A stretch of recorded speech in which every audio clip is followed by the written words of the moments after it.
Billahi min syururi anfusina wa min sayyiati a'malina may yahdihillahu fahuwal muhtadi wa may yudlilhu fala hadiyalah.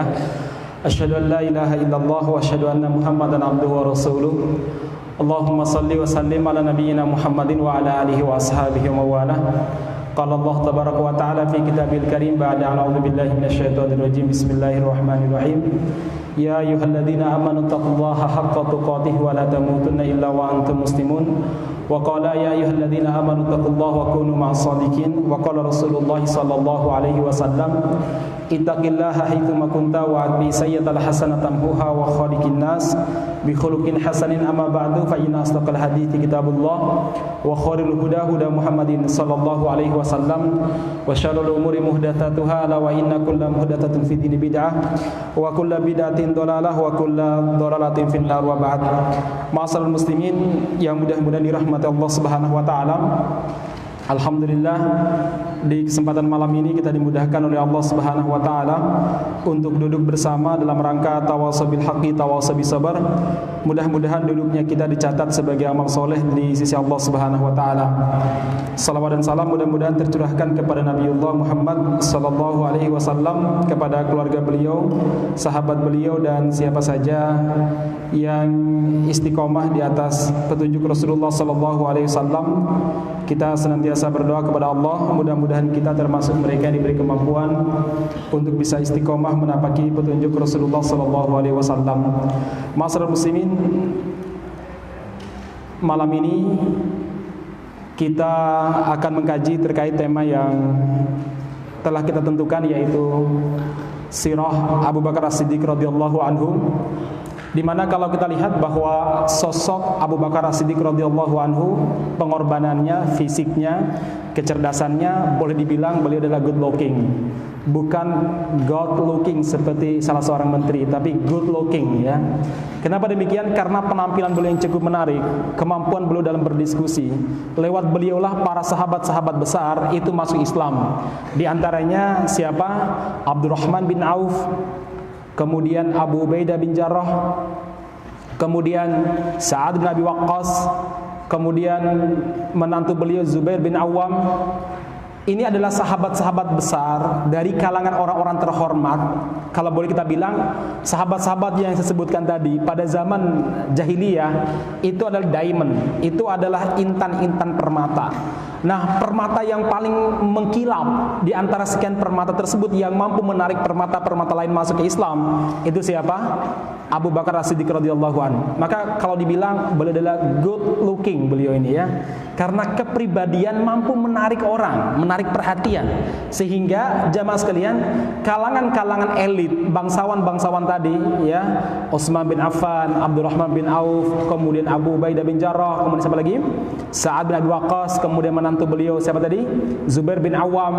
Mereka ini dengan sukarela menyatakan keislamannya di hadapan Nabi Muhammad sallallahu alaihi wasallam. Kenapa? Karena berkah dakwah dari seorang yang bernama good looking, yang bernama siapa? Abu Bakar As-Siddiq radhiyallahu anhu. Jemaah sekalian yang mudah-mudahan dirahmati Subhanahu wa taala, sebenarnya berpenampilan menarik itu sunnah Nabi Muhammad sallallahu alaihi wasallam.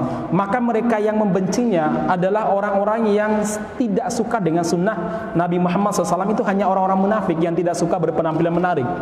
Rasulullah SAW pernah bersabda dalam hadis yang panjang, beliau mengatakan as-samtul hasan wa tu'addatu wal iktisadu juz'un min arba'atin wa isyrina minan nubuwah.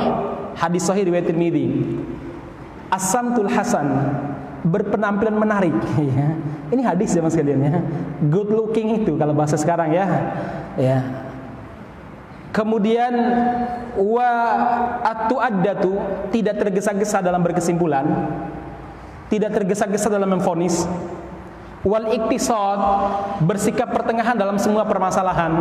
Itu juz'un min arba'atin wa isyrina minan nubuwah.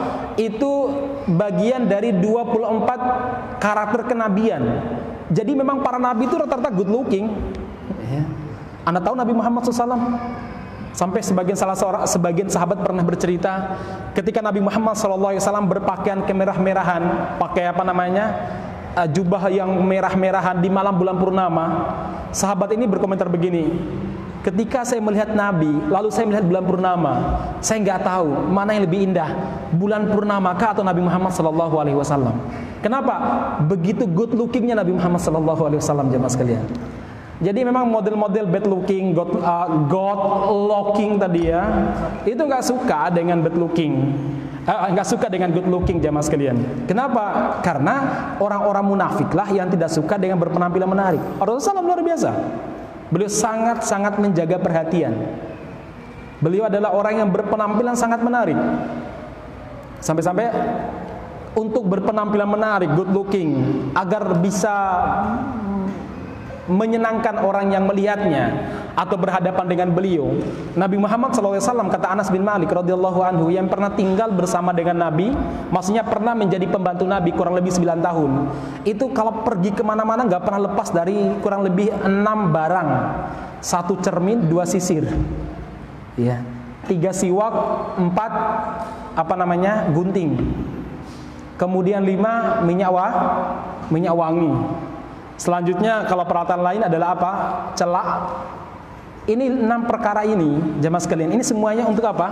Untuk good looking, berpenampilan menarik. Karena tadi kata Rasulullah SAW, as-samtul hasan, berpenampilan menarik itu sesuatu yang sangat dicintai oleh Allah Subhanahu wa taala, dan itu bagian daripada karakter para nabi.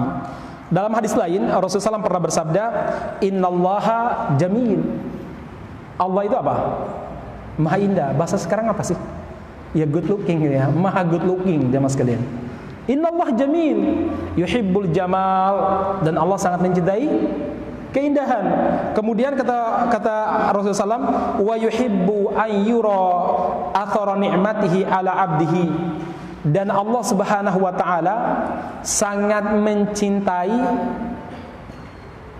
hambanya itu menampakkan bekas-bekas kenikmatan. Maksudnya kalau berpakaian ya bagus lah, kalau ada bagus ya bagus. Maka saya ini pilih pakaian ini good looking juga nih ya. Nah jemaah sekalian begini, ini hadis ini ada asbabul wurudnya, ada sebab kenapa hadis ini keluar.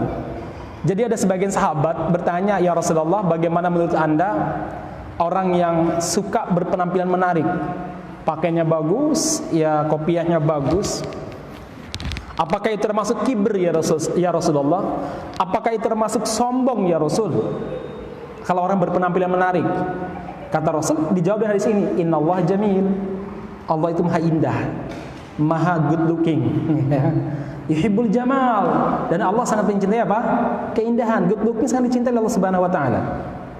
Wa innallaha yuhibbu ayyara athara ni'matihi ala abdihi, dan Allah sangat senang sekali melihat tanda-tanda kenikmatan yang Allah berikan kepada seorang hambanya. Maksudnya kalau dia diberi kekayaan, kemudahan, rizki, dia berpakaian menarik, itu Allah Subhanahu wa taala senang.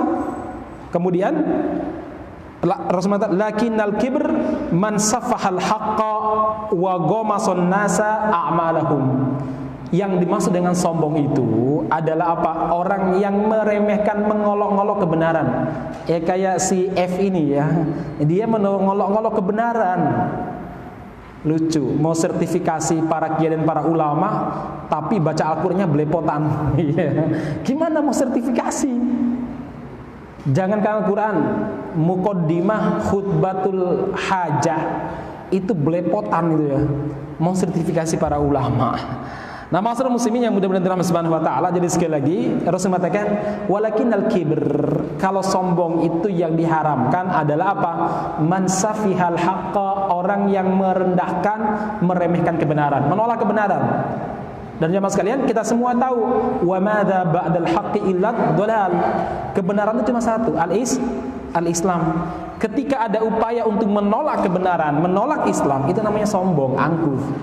Terus wa ghamasun nasa a'malahum, kemudian meremehkan manusia, terutama meremehkan perbuatan ataupun aktivitas orang lain. Jadi jangan sekali-kali kita meremehkan amal ibadah ataupun perbuatan baik yang dilakukan oleh kawan-kawan kita, walaupun mungkin gak semisi dengan kita. Yang penting itu perbuatan baik, hormati dan berikan apresiasi.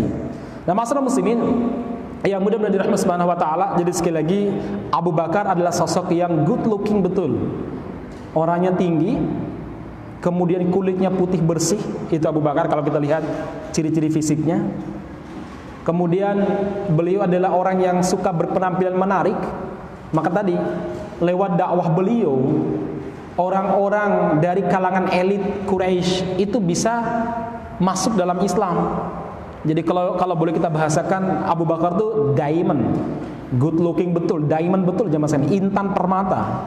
Dalam kaedah kepemimpinan ada istilah only diamond can cut diamond, ya.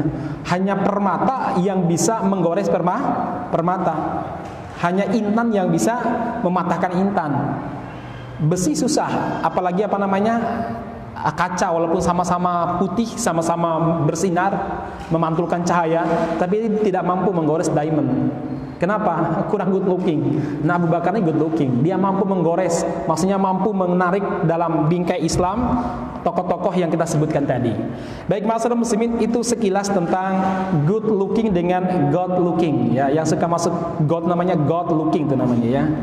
Nah, jamaah sekalian yang mudah-mudahan dirahmati Subhanahu wa taala, sekarang kita masuk pada kajian kita. Baik, sebelum saya berbicara tentang pemberangkatan pasukan Usama bin Zaid bin Harithah radhiyallahu anhuma untuk berperang melawan pasukan Romawi, ada satu bab yang perlu kita sampaikan. Jamaah sekalian, kalau kita kembali kepada sedikit orang-orang Syiah, salah satu cara mereka untuk menghancurkan Islam adalah apa? Dengan cara membenturkan antara para sahabat dengan ahlul bait.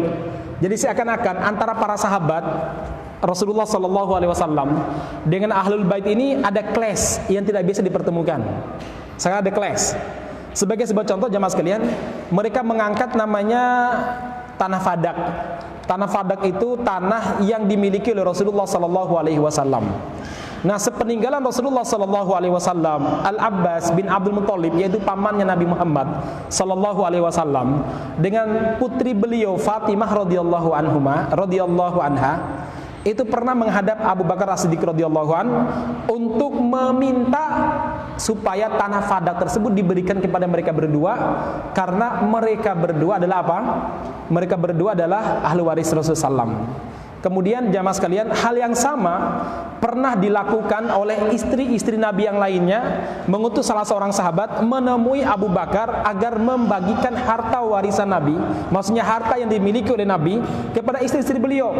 Kemudian Abu Bakar As-Siddiq radhiyallahu anhu mengatakan, mohon maaf wahai Fatimah, mohon maaf Al-Abbas, dan demikian juga sahabat-sahabat lainnya, istri-istri Nabi lainnya, saya tidak membenci kalian dan juga tidak ingin memakan harta kalian, tetapi saya pernah mendengar ayahmu, keponakanmu, nabimu, dan suamimu bersabda, innal anbiya lam yurithu dinaran wala dirhaman.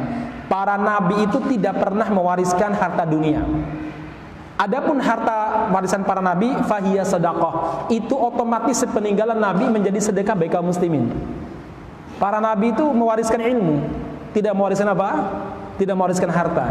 Akhirnya mendengar penjelasan tersebut, Fatimah radhiyallahu anha, demikian juga Al-Abbas, demikian juga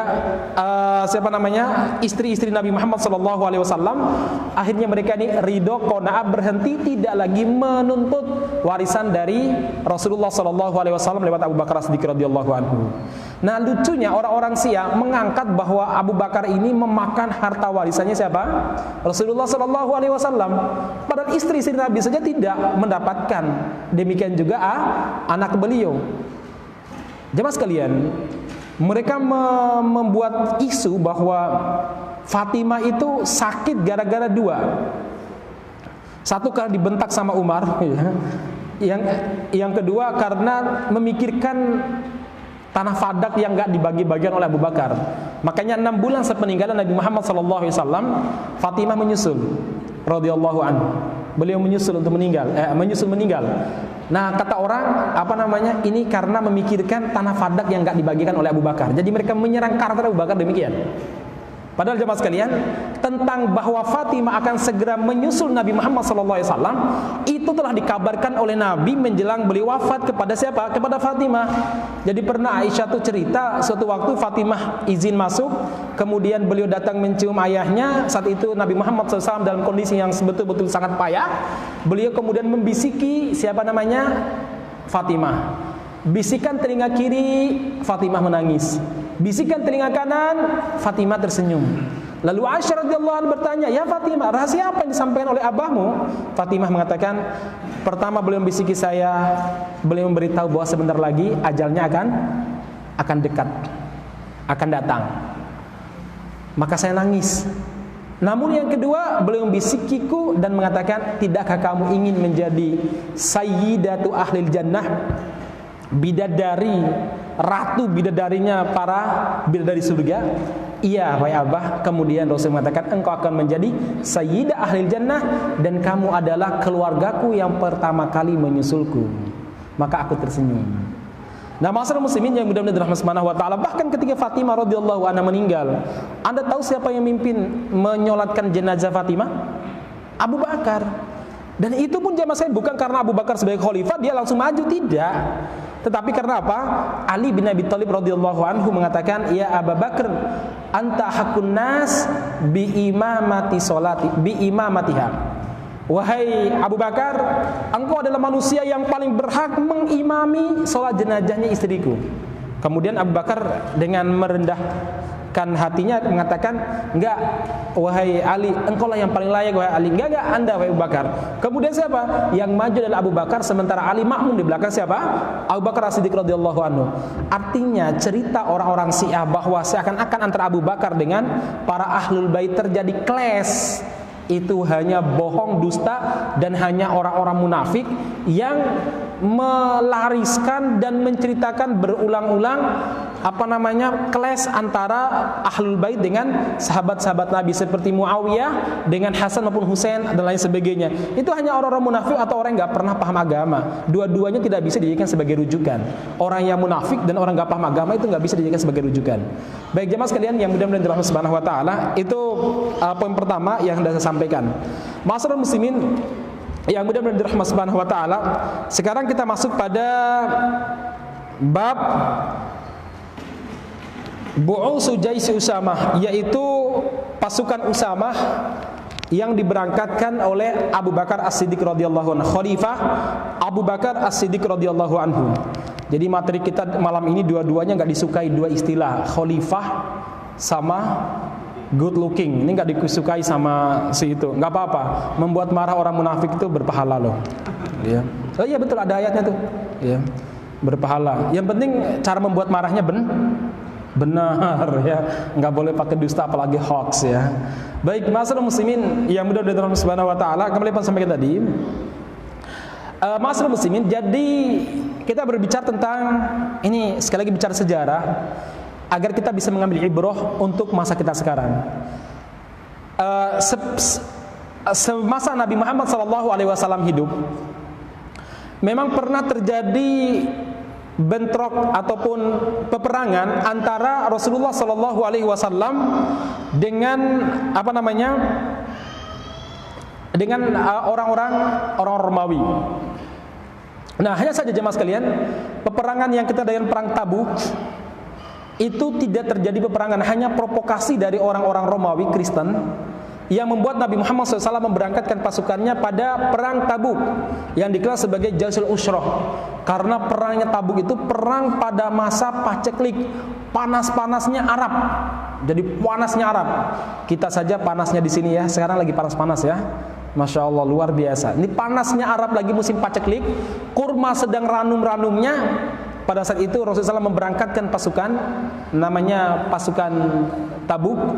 Dan ternyata jamaah sekalian, Rasulullah SAW pada saat itu tidak menemukan orang-orang Romawi di Tabuk. Akhirnya Rasulullah SAW berkemah di Tabuk selama kurang lebih 20 hari 20 malam untuk menunjukkan eksistensinya sebagai pemenang peperangan. Nah, masyarakat muslimin ya mudah dirahmati Subhanahu wa taala, itu interaksi, maksudnya itu peperangan pertama yang dilakukan oleh kaum muslimin dengan orang-orang orang-orang Romawi. Kemudian menjelang wafat Nabi Muhammad SAW, Nabi Muhammad mendengar orang-orang Romawi mulai ingin melakukan balas dendam karena kalahnya pada perang Tabuk tadi. Lalu Nabi Muhammad SAW mengirim pasukan tempur dipimpin oleh cucu, kalau boleh dibahas cucu ya, ataupun putra angkat beliau, anak dari putra angkat beliau, Zaid bin Harisah. Itu putra angkat Nabi Muhammad SAW. Ya, jadi orang yang sangat dicintai oleh Nabi Muhammad SAW dan pernah diangkat sebagai anak angkat Nabi Muhammad SAW. Sampai dulu kalau Zaid itu disebut Zaid bin Muhammad. Walaupun akhirnya turun ayat yang menegur penisbatan nama anak angkat kepada ayah angkatnya. Bahwa kita boleh mengangkat anak boleh, yang nggak benar adalah kalau kita menisbatkan anak angkat binnya itu kepada ayah angkatnya. Nah jemaah sekalian, dan kita ketahui semuanya bahwa Zaid bin Harisah adalah orang yang sangat berjasa kepada Nabi Muhammad SAW dan senantiasa menemani beliau ketika beliau berdakwah, terutama di awal-awal Nabi Muhammad SAW berdakwah. Kalau kita pernah dengar kisah bagaimana Nabi Muhammad SAW dilempar di Taif, itu yang menemani beliau siapa? Zaid bin Harisah. Cinta sekali beliau kepada Zaid bin Harisah ini. Zaid bin Harisah adalah salah seorang syuhada yang meninggal pada perang apa tuh? Perang Yarmuk, bukan, satunya apa? Pada perang Mu'tah. Karena beliau adalah panglima dari 3 panglima yang ditunjuk oleh Rasulullah SAW. Ya, Zaid bin Harisah itu meninggal. Nah, jemaah sekalian yang mudah-mudahan dirahmati Subhanahu wa taala, nah Zaid ini memiliki seorang anak namanya Usamah. Nah, Usamah ketika usia beliau 18 ataupun 20 tahun, beliau mewarisi karakter bapaknya, pengorbanan yang luar biasa untuk Islam, kecerdasannya juga luar biasa. Jamaah sekalian, walaupun masih muda umurnya, kalau umur sekarang 18 tahun itu baru lulus SMA mungkin ya, atau baru semester 1. Kepemimpinannya luar biasa. Akhirnya Rasulullah SAW mengangkat beliau sebagai panglima, membawahi sahabat-sahabat senior. Ada Umar bin Khattab, ada Ali bin Abi Thalib, ada Utsman bin Affan, ada Abdurrahman bin Auf, kemudian ada Abu Bakar, yang dipimpin oleh siapa? Oleh Usamah bin Zaid. Nah kemudian 2 hari atau 3 hari sebelum Nabi Muhammad SAW wafat, Rasulullah memerintahkan mereka untuk berangkat. Apa pesan Nabi kepada Usamah? Usamah, datangilah tempat di mana ayahmu syahid. Kalahkan orang-orang Romawi di sana. Baru nanti kamu akan melebarkan kekuasaan di wilayah lain. Yang penting daerah di mana ayahmu syahid, kalahkan orang-orang Romawi di sana. Berangkatlah Usamah bin Zaid. Namun baru sampai daerah Juruf, belum sampai ke Palestina ataupun ke Yarmuk, tempat Mu'tah, tempat di mana ayahnya terbunuh, terdengar kabar bahwa Rasulullah SAW wafat. Nah jemaah sekalian, ketika wafat Nabi Muhammad SAW oleh para sejarawan dikatakan sebagai musibah yang paling besar ataupun kesedihan yang paling besar yang dirasakan oleh seluruh kaum muslimin. Wafatnya Rasulullah SAW. Mereka lebih ringan kalau anaknya wafat daripada Rasulullah SAW wafat. Maka dulu pernah saya ceritakan sampai mayoritas para sahabat tidak yakin bahwa Nabi Muhammad itu wafat. Sekelas Umar mengatakan enggak, Nabi Muhammad tidak wafat, tapi beliau pergi menemui Rabbnya sebagaimana Musa menemui Allah Subhanahu wa taala. Nah, kemudian Abu Bakar lah yang menenangkan mereka. Itu satu, kondisi kejiwaan para sahabat. Kondisi yang kedua jemaah sekalian, ketika Rasulullah SAW wafat, dan saat itu Usamah bin Zaid baru berhenti di Juruf, nggak melanjutkan perjalanannya, menunggu perkembangan kondisi. Kondisi kedua adalah apa jemaah sekalian? Terjadi harokatul, gerakan-gerakan yang merongrong Madinah. Setidaknya ada 3 gerakan saat itu. Satu, harokatul mutanabbi'in, gerakan nabi palsu. Ada Al-Asad Al-Khinsi, ada Musailamah Al-Kadzab, dan beberapa nabi-nabi palsu lainnya. Mereka mendeklarasikan diri sebagai nabi. Yang kedua namanya harakatur riddah, gerakan orang-orang murtad. Jadi mereka ini bukan mengaku sebagai nabi, tapi tidak mau lagi melaksanakan beberapa syariat dan menyatakan ketidaktundukan kepada Abu Bakar. Tidak membayar zakat, ya. Tidak membayar zakat, Abu Bakar menghukumi mereka sebagai orang riddah, murtad. Kenapa? Karena menghalangi diri mereka dari melaksanakan salah satu syariat yang dhahirah, yang nampak. Maksudnya itu kan rukun Islam yang jelas. Beda kalau syariat Islam tersebut masih kurang jelas, banyak orang nggak paham. Tapi kalau syariat Islam jelas, ada orang yang menolak melaksanakannya, para ulama menghukuminya sebagai riddah. Maka perangnya Abu Bakar melawan orang-orang yang tidak mau membayar zakat, para ulama memasukkan dalam bab qitalu ahli riddah, berperang melawan orang-orang murtad, bukan bugot, bukan pemberontak. Sekali lagi, beda perang melawan orang pemberontak dengan perang melawan para orang-orang murtad. Nah, jamaah sekalian, makanya apalagi mereka ini disebut sebagai apa? Thaifatun mumtani'atun anis syariah, kelompok yang menolak melaksanakan syariat dan melawan dengan kekuatan. Itu namanya thaifatun mumtani'atun anis syariah, dan para ulama menghukumi kelompok ini adalah kelompok murtad. Jadi kalau ada sebuah negara atau sebuah kelompok yang tidak mau melaksanakan salah satu saja syariat Islam, didakwahi, tahu, paham, tapi pokoknya emoh, malah ketika diajak malah melawan. Nah, para ulama menyebutnya sebagai thaifatun mumtani'atun anis syariah. Itu ada babnya dalam masalah fikih. Nah, jemaah sekalian yang mudah dirahmati Subhanahu wa taala, ini kelompok kedua. Ancaman yang ketiga dari internal kaum muslimin adalah apa? Yaitu bugot.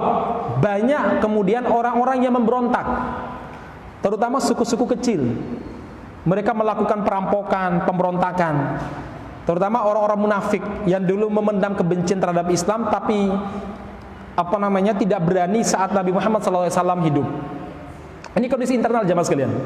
Kondisi eksternalnya, kondisi luar, ketika Rasulullah SAW wafat dan didengar oleh orang-orang Romawi dan Persia, mereka mempersiapkan pasukan yang sangat besar untuk apa? Menginvasi Madinah.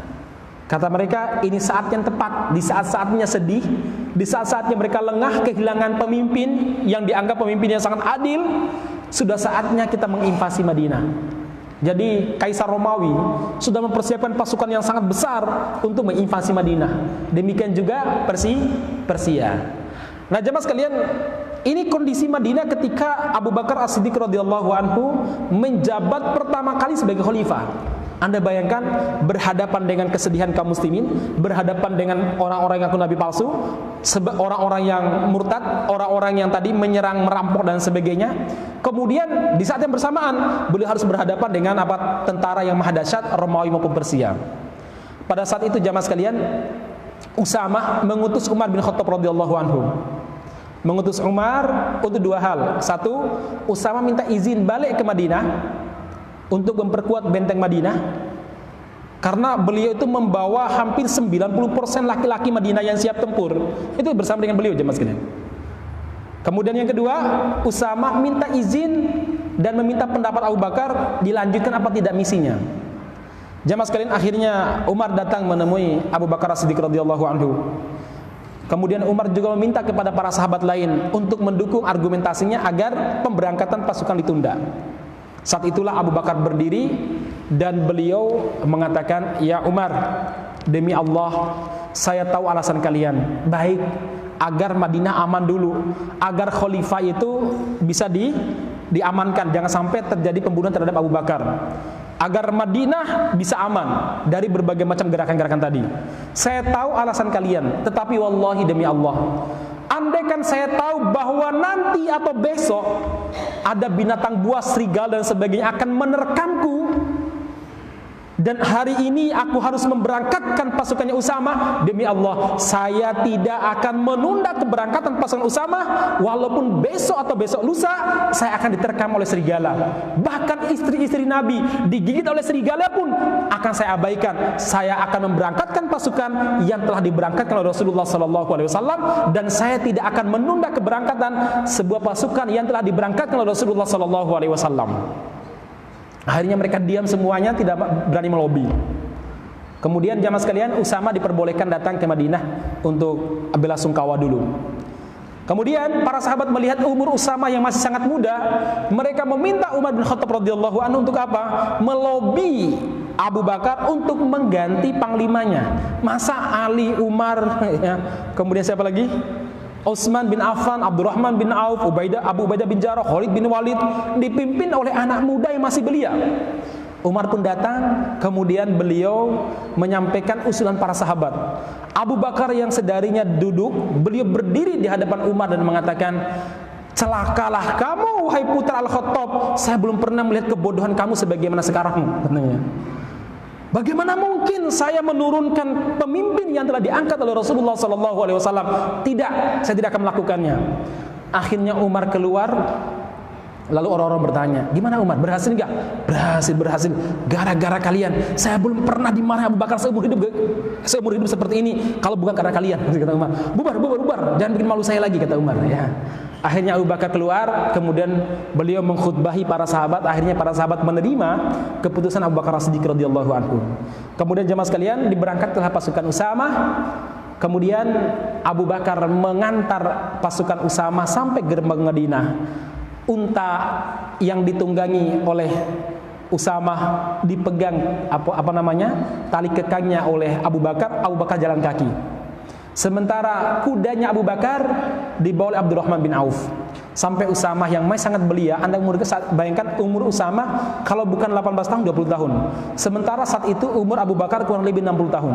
Ya, cucunya kalau boleh dibilang. Apa kata Usama? Ya Khalifatar Rasul, wahai Khalifah Rasul, naiklah biar saya yang jalan. Saya malu kalau kayak gini. Atau kita berdua naik kendaraan.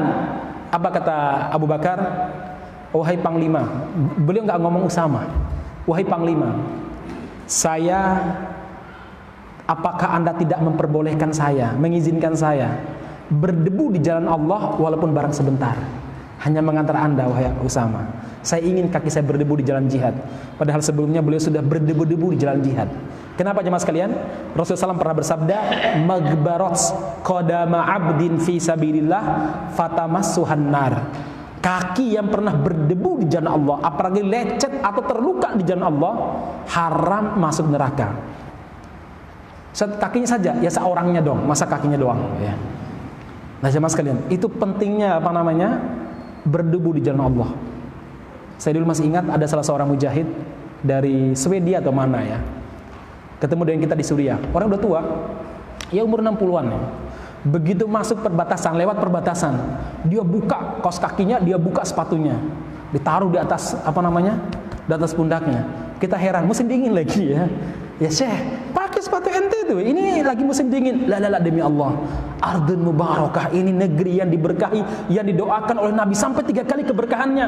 Saya ingin kaki saya berkah juga karena menginjak tanah yang diberkahi oleh Rasulullah SAW. Biarkan kaki saya berdebu di jalan Allah. Jalan kaki beli jalan tanpa alas kaki beli itu. Masya Allah. Orang udah tua sekali.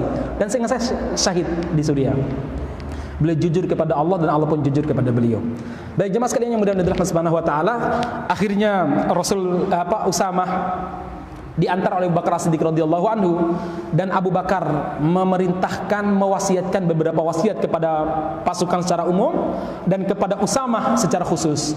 Dan subhanallah jemaah sekalian, keberkahan dari itu 3 kali pertempuran yang dilaksanakan oleh Usama dimenangkan oleh pasukan Islam, dimenangkan oleh Usama. Nah kemudian selama 40 hari mereka berhasil memenangkan 3 kali pertempuran. 40 hari memenangkan 3 kali pertempuran. Kemudian mereka pulang di Madinah disambut dengan sambutan yang sangat meriah. Abu Bakar menunggu mereka di gerbang Madinah. Kemudian disambut dengan tahlil, dengan takbir dan tahmid sebagai pujian kepada Allah Subhanahu wa taala. Ma'asyiral muslimin yang mudah-mudahan dirahmati Subhanahu wa taala, ada banyak pelajaran yang bisa kita ambil dari pemberangkatan pasukannya Usama bin Zaid oleh Abu Bakar As-Siddiq radhiyallahu anhu. Yang pertama, ma'asyiral muslimin yang mudah-mudahan dirahmati Allah Subhanahu wa taala, yang perlu kita pahami adalah tentang potensi seorang pemuda. Dalam bahasa Arab, asyab atau al-fata itu umurnya 40 sampai 18 tahun, itu namanya al-fata. Dari 18 tahun sampai berapa? Sampai 40-an tahun itu disebut al-fata. Maka jamaah sekalian, Rasulullah SAW telah menjelaskan potensi pemuda yang luar biasa. Beliau pernah bersabda, usikum bisyabab, usikum bisyabab, usikum bisyabab. 3 kali beliau pesankan kepada para sahabat senior, saya wasiatkan kalian untuk menjaga para pemuda, menjaga para pemuda, menjaga para pemuda. Kenapa? Karena di saat aku berdakwah mengajarkan Islam, orang-orang tua mengejekku, mereka meremehkanku, dan yang pertama kali menyambut seruanku adalah siapa? Para pemuda. Ali bin Abi Thalib, pemuda. Zaid bin Harisah, pemuda. Abu Bakar, pemuda. Abu Bakar lebih muda 2 tahun daripada Nabi Muhammad SAW.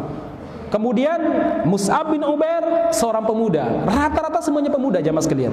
Makanya masyarakat muslimin yang mudah-mudahan dirahmati Subhanahu wa taala, Rasulullah SAW betul-betul sangat memperhatikan potensi anak muda.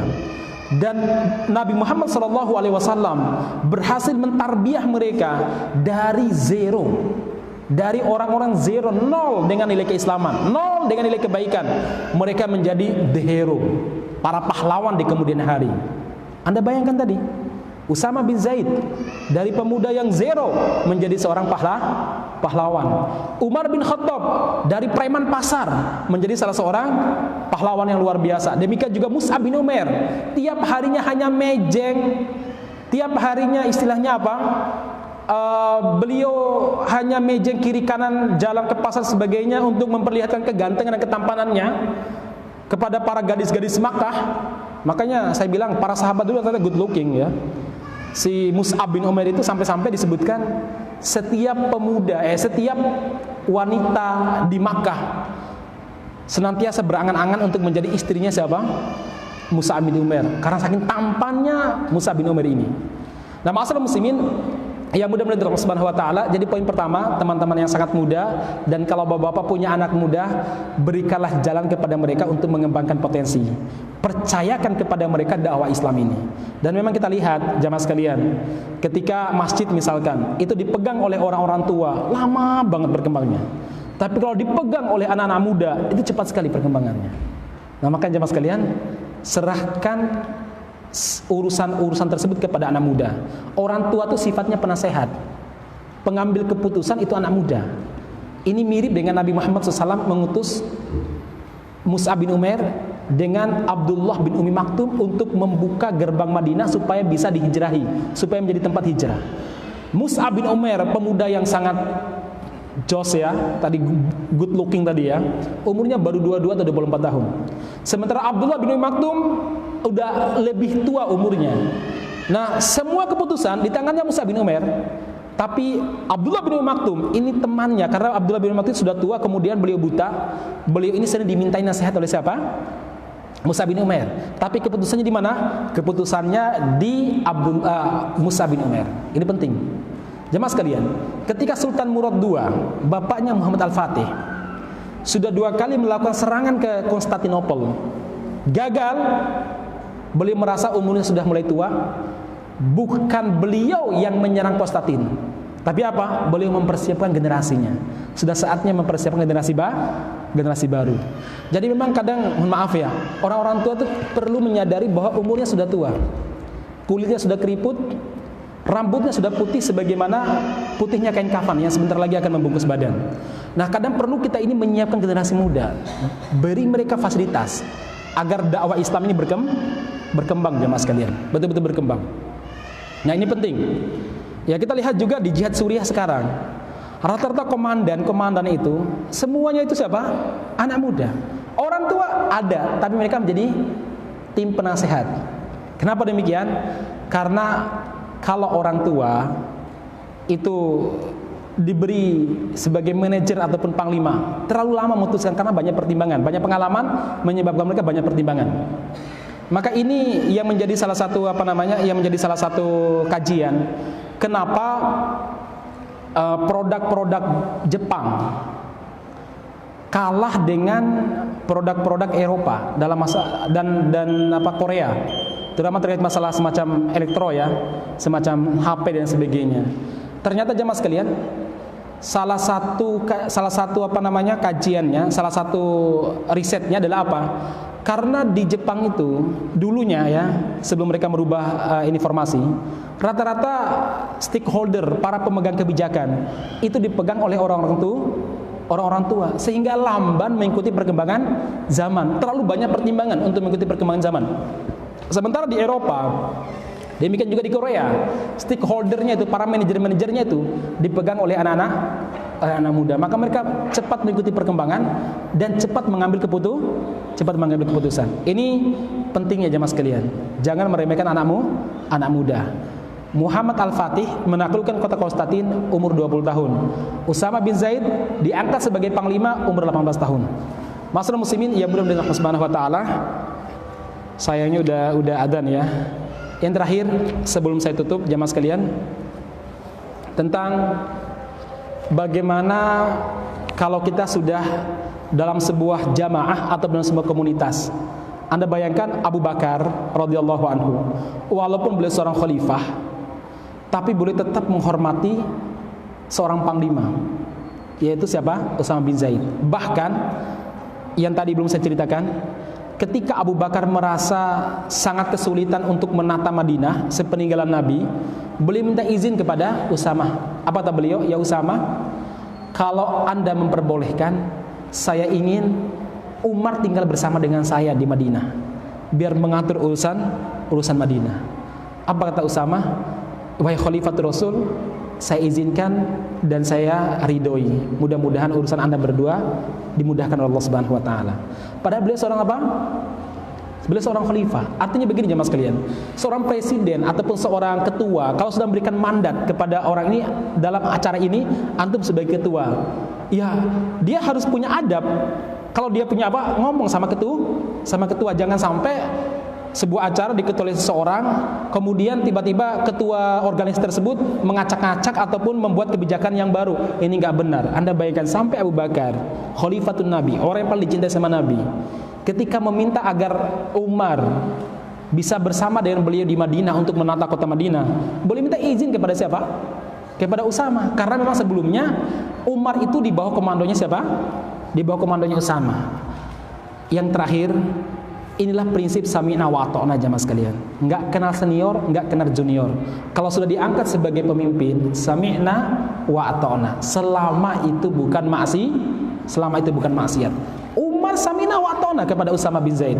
Demikian juga Ali bin Abi Thalib, seorang panglima yang cerdas. Khalid bin Walid, seorang jenderal. Jamaah sekalian. Tapi kalau sudah dibawa kepemimpinan, maka jamaah sekalian apa? Sami'na wa ata'na. Jangan sampai anak buah membuat semacam apa namanya kebijakan-kebijakan pribadi. Itu pasti akan menghancurkan organisasi. Itu pasti itu. Tidak akan pernah jadi jamaah sekalian. Bahkan jamaah sekalian, sampai para ulama membuat sebuah kaidah, la ijtihada ma'al imami. Kalau imam sudah memutuskan, haram untuk beristihad. Sebagai sebuah contoh jamaah sekalian, kalau imam kunut pun seharusnya makmum harus kunut, walaupun dia keyakinan kunut itu enggak ada kecuali kunut nazilah misalkan. Dalam masalah ijtihad, kita harus ngalah kalau imam sudah memutuskan. Demikian juga dalam perkara-perkara keorganisasi lainnya. Perlu kita pahami, Islam itu sangat-sangat memperhatikan terkait masalah etika dalam berorganisasi. Coba lihat ya. Masih banyak sebenarnya pelajaran-pelajaran organisasi yang bisa kita ambil pelajaran dari sini, termasuk bagaimana adabnya Usama. Walaupun beliau seorang panglima, beliau minta izin kepada Abu Bakar untuk balik ke Madinah. Boleh enggak saya balik ke Madinah? Nah, ma'asyiral muslimin, demikian apa yang sampaikan, mudah-mudahan bermanfaat. Barakallahu fikum ajmain. Kita akhiri dengan doa kafaratul majlis. Subhanakallahumma rabbana bihamdika asyhadu an la ilaha illa anta astaghfiruka wa atubu ilaik. Walhamdulillahirabbil alamin. Assalamualaikum warahmatullahi wabarakatuh.